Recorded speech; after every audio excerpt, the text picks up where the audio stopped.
Mr. Pritam Singh.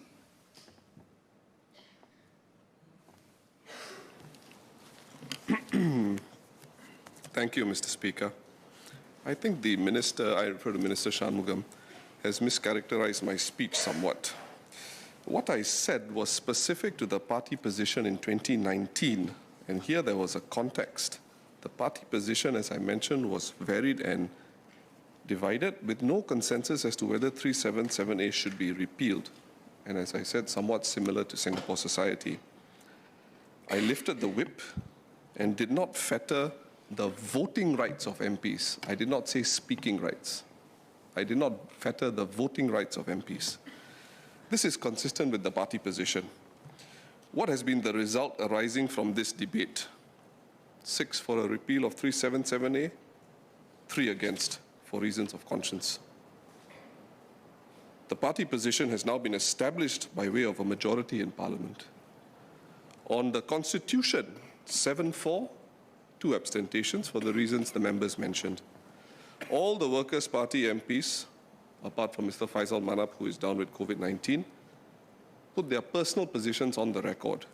And in my view, they behaved like a loyal opposition, not loyal to the PAP, but loyal to Singaporeans, knowing the position of Singaporeans outside of this House.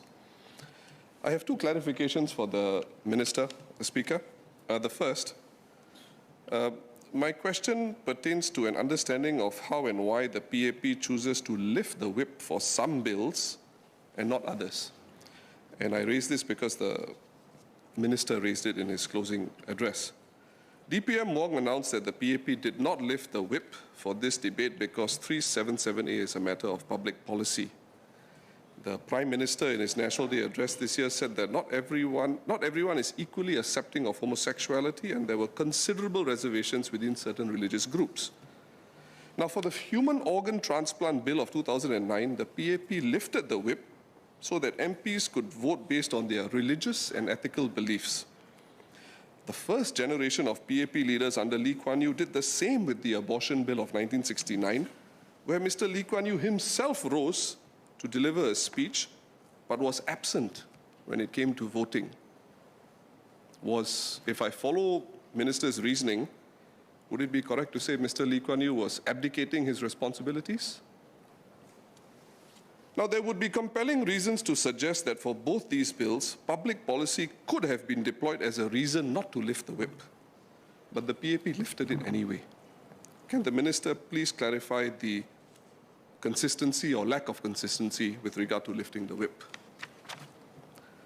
My second question pertains to implications of the constitutional amendments for the LGBTQ+ community in the political context.